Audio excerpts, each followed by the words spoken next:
Salmo 66. Como todos pueden alabar a Dios. Este salmo se titula al músico principal. Cántico. Salmo.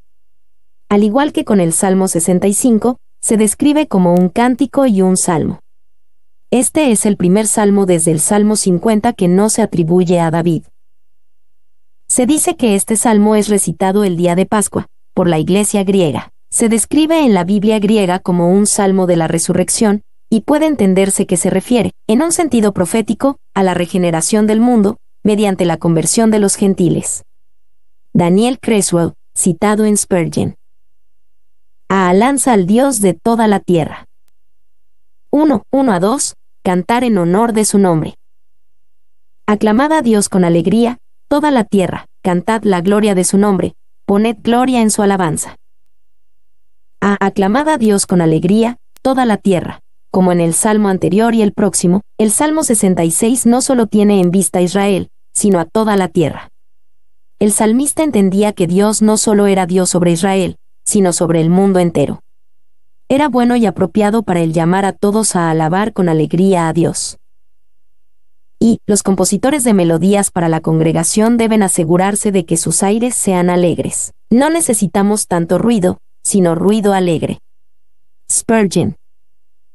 B. Poned gloria en su alabanza. El canto no es la única manera de alabar a Dios, pero es una de las principales. El salmista anima a todos a cantar la gloria de su nombre, y a hacerlo de una manera que pusiera gloria en la alabanza a Dios. Y la alabanza requiere concentración en la cosa, persona o deidad que se alaba. Los agradecimientos tienden a centrarse en lo que ha recibido el hablante, y por lo tanto, pueden volverse bastante estrechos y superficiales.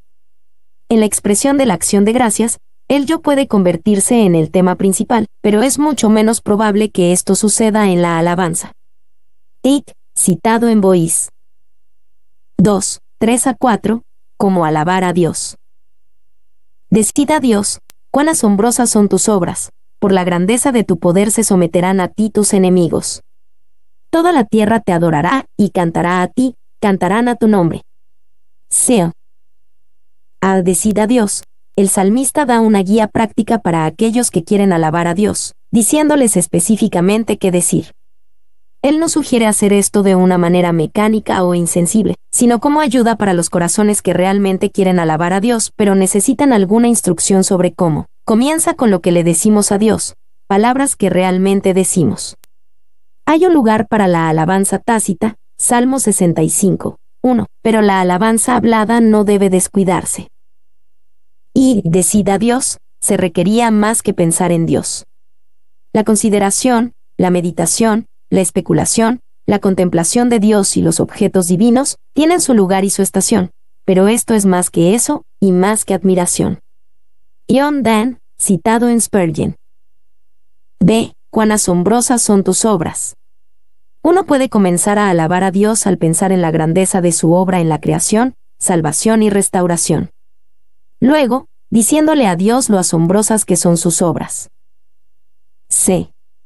Por la grandeza de tu poder se someterán a ti tus enemigos. La alabanza puede continuar con el reconocimiento del gran poder de Dios, que produjo las asombrosas obras.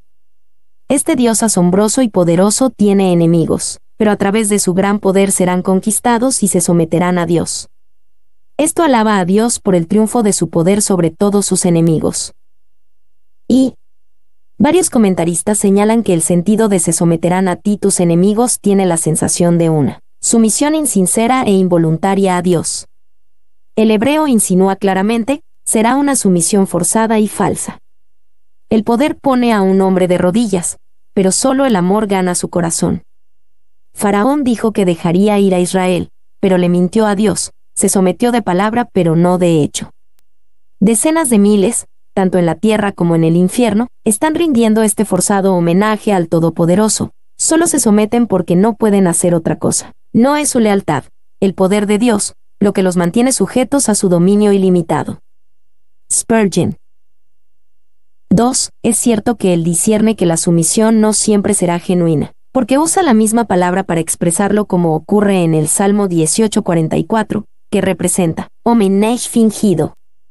Maclaren. 3. Filipenses 2, 10-11 tiene algo de este sentido. Para que en el nombre de Jesús se doble toda rodilla de los que están en los cielos, y en la tierra, y debajo de la tierra, y toda lengua confiese que Jesucristo es el Señor, para gloria de Dios Padre. D. Toda la tierra te adorará. Dios puede ser alabado en el reconocimiento de su triunfo final sobre toda la tierra y en que es digno de recibir la adoración y las alabanzas que apropiadamente le traen. Cantarán a tu nombre. En el pensamiento de los judíos antiguos, el nombre era más que una palabra. Era un verdadero identificador, una indicación de carácter. Esto habla de algo más grande que la sumisión a regañadientes de las líneas anteriores. Esta es una alabanza que conoce algo de la naturaleza y el carácter de Dios. Y la adoración aceptable no solo alaba a Dios como el Señor misterioso, sino que se vuelve fragante por alguna medida de conocimiento de su nombre o carácter. Dios no sería adorado como un Dios desconocido, ni sería dicho de su pueblo, no saben a qué adoran. Spurgeon. 2. Sile, una pequeña pausa, porque la santa expectación está bien insertada después de una profecía tan grande, y la elevación del corazón también es una dirección adecuada. Ninguna meditación puede ser más gozosa que la que se emociona por la perspectiva de un mundo reconciliado con su Creador. Spurgeon. Ve alabanza al Dios de Israel. 1. 5-7. Ver las obras de Dios que lo hacen digno de alabanza. Venid, y ved las obras de Dios, temible en hechos sobre los hijos de los hombres, volvió el mar en seco. Por el río pasaron a pie, allí en él nos alegramos, él señorea con su poder para siempre. Sus ojos atalayan sobre las naciones, los rebeldes no serán enaltecidos. Sea. Venid, y ved las obras de Dios. El salmista sentía que quizás otros podrían ser lentos en pensar en las obras asombrosas de Dios. Salmo 66, 3. Él ayudaría, describiendo cómo Él es temible en hechos sobre los hijos de los hombres. Y venid, y ved, Él toma de la mano a las personas buenas, por así decirlo, guiándolas a la visión de los maravillosos procedimientos de Dios. Volvió el mar en seco, por el río pasaron a pie. El salmista vuelve a la historia santa de las Escrituras y recuerda cómo Dios mostró su poder al llevar a Israel, a través del Mar Rojo, Éxodo 14:21, y a través del río Jordán, Josué 3, 14-16. Y el salmista podría haber elegido cualquier cosa para describir las obras, pero elige dos eventos que mostraban cómo Dios participa en los asuntos humanos. El Dios de todo poder no es un observador pasivo, sino un participante activo. C. Allí en él nos alegramos. Al decirnos, el salmista se identifica con Israel cientos de años antes de su tiempo, como si estuviera allí. Era como si el salmista se parara junto al río Jordán, señalara un lugar y dijera, allí. Ahí es donde sucedió esto. No fue una leyenda ni un mito, sino que hay un allí donde sucedió. Por tanto, en él nos alegraremos. Y la obra de Dios nunca es anticuada. Todo es una revelación de actividades eternas. Lo que ha sido, es. Lo que hizo, lo hace. Por tanto, la fe puede alimentarse de todos los registros de los tiempos antiguos y esperar la repetición de todo lo que contienen. Maclaren. 2. En él nos alegramos. Es de notar que el gozo de Israel estaba en su Dios. Dejemos que el nuestro también esté ahí. No es tanto lo que Él ha hecho, sino lo que Él es, lo que debe suscitar en nosotros un regocijo sagrado. Spurgeon. D. Sus ojos atalayan sobre las naciones. El salmista llama a toda la tierra a observar las grandes obras de Dios y a alabarlo. También valía la pena recordar que Él observa a las naciones. Ellas deberían alzar su mirada hacia aquel que los mira. Los rebeldes no serán enaltecidos, a la luz del poder de Dios. Su participación en los asuntos humanos y su mirada sobre el mundo, ser rebeldes contra Él es una tontería. Enaltecerse contra Él es una locura. 2. 8-12. Más razones para alabar a Dios. Bendecid, pueblos, a nuestro Dios, y haced oír la voz de su alabanza. Él es quien preservó la vida a nuestra alma, y no permitió que nuestros pies resbalasen, porque tú nos probaste, oh Dios, nos ensayaste como se afina la plata, nos metiste en la red, pusiste sobre nuestros lomos pesada carga. Hiciste cabalgar hombres sobre nuestra cabeza, pasamos por el fuego y por el agua, y nos sacaste a abundancia. Bendecid, pueblos, a nuestro Dios. El salmista repite su exhortación a toda la tierra, diciéndoles que alabaran al Dios de Israel. Él dará muchas más razones para hacerlo. Y el versículo 8 revela la convicción de que las fortunas de Israel abarcan al mundo, como se le prometió a Abraham. Kidner. 2. No solo debemos publicar las alabanzas a Dios, sino también provocar a otros para que lo hagan. B. Él es quien preservó la vida a nuestra alma. Dios preserva a su pueblo, dándoles vida y posición segura, y no permitió que nuestros pies resbalasen. Y, pruébanos, oh Dios, pero permítenos resistir la prueba. Orn. 2. Si Dios nos ha capacitado no solo para mantener nuestra vida, sino también nuestra posición, estamos obligados a darle doble alabanza. Vivir y estar de pie es la condición del santo a través de la gracia divina. Inmortales e inamovibles son aquellos a quienes Dios preserva. Spurgeon. C. Porque tú nos probaste, oh Dios, Dios bendice a su pueblo, pero a veces la bendición está en una prueba difícil.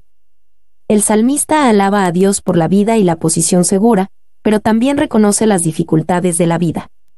Expresa las dificultades y las pruebas con muchas imágenes de palabras. Nos ensayaste como se afina la plata, sentimos que el calor aumenta hasta que no tenemos fuerza ni estabilidad, sino que nos derretimos. La escoria impura sube a la cima y Dios, el refinador, la raspa expertamente, sabiendo que la plata es lo suficientemente pura cuando Él puede ver su propio reflejo en nuestro metal derretido. Nos metiste en la red, sentíamos la libertad de poder nadar donde quisiéramos, y la vida estaba llena de opciones y elecciones. De repente, esa libertad pareció desaparecer y nuestras opciones se hicieron pocas. Pusiste sobre nuestros lomos pesada carga, solíamos caminar tranquilos y despreocupados, como si no tuviéramos ni una carga. Ahora nuestros lomos están cargados con pesada carga, y nos resulta difícil soportar el peso. Hiciste cabalgar hombres sobre nuestra cabeza. Solíamos estar en la batalla y luchar en igual posición que nuestros enemigos, o incluso en mejor posición. Entonces nos abatieron y sentimos que cabalgaban triunfantes sobre nosotros. Donde una vez parecíamos conocer solo la victoria, ahora sentimos el aguijón de la derrota. Pasamos por el fuego y por el agua, sentimos que hemos pasado por todo, y parece que no se nos ha ocultado ninguna adversidad. Y la palabra traducida pesada carga es desconocida en otros lugares, y su significado incierto, pero puede derivar de una raíz que significa presionar, una idea que nos es familiar en nuestro uso metafórico moderno de la palabra presión. Kidner. 2. Cabalgar hombres sobre nuestra cabeza, cabalgar sobre nuestros hombros. Con tu permiso, nos han utilizado como esclavos, sí, como bestias, para llevar a sus personas o cargas. Compárese con Isaías 51 horas y 23 minutos. Paul. D.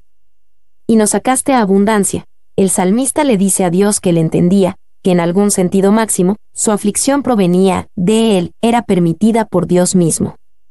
Conforme continuaron confiando en Dios, él se reivindicó a sí mismo y a su confianza, no solo librándolos de las dificultades, sino llevándolos a la abundancia.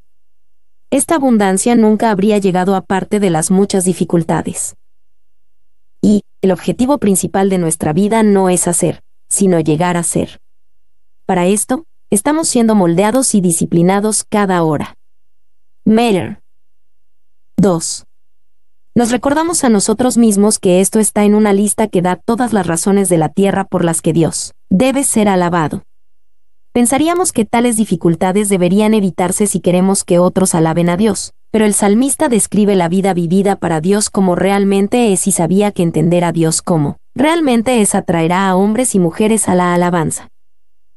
Se alabanza al Dios del creyente individual. 1. 13 a 15. Alabar a Dios con sacrificios y cumplir votos. Entraré en tu casa con holocaustos. Te pagaré mis votos, que pronunciaron mis labios y habló mi boca. Cuando estaba angustiado, holocaustos de animales engordados te ofreceré, con sahumerio de carneros. Te ofreceré en sacrificio bueyes y machos cabríos. Entraré en tu casa con holocaustos. El salmista determina alabar a Dios al obedecer su mandato con respecto a los sacrificios, llevándolos al altar de Dios. Y, por su propia naturaleza, un holocausto era más serio, y significaba algo así como la dedicación o consagración completa de sí mismo a Dios por parte del adorador. Bois. Ve, te pagaré mis votos. El salmista le había prometido a Dios ciertos sacrificios o regalos en agradecimiento por la obra de Dios en su tiempo de angustia. No pensaba pecar rompiendo sus votos. Y mis votos, solo que nunca olvidemos que cuando se hacen, deben cumplirse. La razón no está en Dios, sino en nosotros. No mantener la fe en Dios es sufrir el deterioro del carácter. Morgan. Si holocaustos de animales engordados te ofreceré, con sahumerio de carneros. Te ofreceré en sacrificio bueyes y machos cabríos. El salmista cumpliría sus votos a Dios con sacrificios generosos y costosos, ofreciendo muchos animales. Lo que le llevaría a Dios era de lo mejor, eran animales engordados. Y los animales calificados que menciona el salmista son carneros, toros y cabras. La generosidad del voto es inusual. Benchmeren. 2, 16 a 19, alabar a Dios con palabras. Venid, oíd todos los que teméis a Dios, y contaré lo que ha hecho a mi alma. A él clamé con mi boca, y fue exaltado con mi lengua. Si en mi corazón hubiese yo mirado a la iniquidad, el Señor no me habría escuchado, mas ciertamente me escuchó Dios. Atendió a la voz de mi súplica. Venid, oíd todos los que teméis a Dios. El voto del salmista no se cumpliría solo a través del sacrificio. También tenía la obligación de proclamar la bondad de Dios, de declarar lo que ha hecho a mi alma. Sus acciones hablaban, pero no quitaban la necesidad de que su boca también hablara. Y podemos imaginar la escena de la adoración pública, tal vez en la Pascua o en una celebración de la victoria, en la que la alabanza colectiva da paso a la voz de este adorador, que se presenta con sus ofrendas ante el altar y habla del Dios cuyo cuidado no es solo mundial y nacional, sino personal. Contaré lo que ha hecho por mí. Kidner.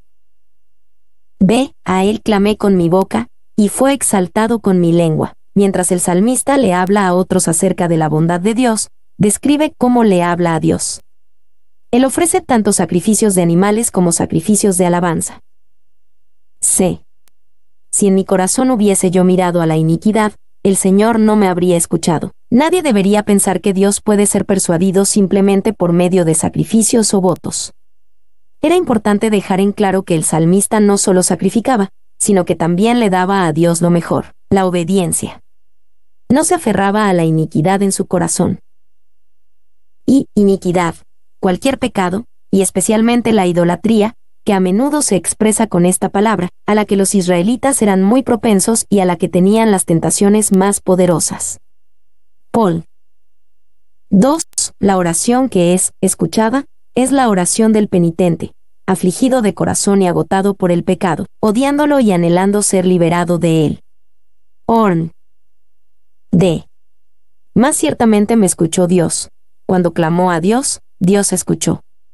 Él respondió, y dio más razones para que lo alabaran. 3. 20. La conclusión de la alabanza. Bendito sea Dios, que no echó de sí mi oración, ni de mí su misericordia. Bendito sea Dios, que no echó de sí mi oración. A menudo damos por sentado el privilegio de la oración. El salmista entendía lo maravilloso que era que Dios recibiera su oración y cómo esto hacía que Dios fuera más alabado. B. Ni de mí su misericordia. Este era un recordatorio final y maravilloso de que la respuesta a la oración no provenía de lo que el salmista merecía, sino como un regalo del gran amor y misericordia, de Dios. Y la última palabra de gratitud no es solo por la petición respondida, sino por lo que significa, una relación ininterrumpida con Dios. Kidner.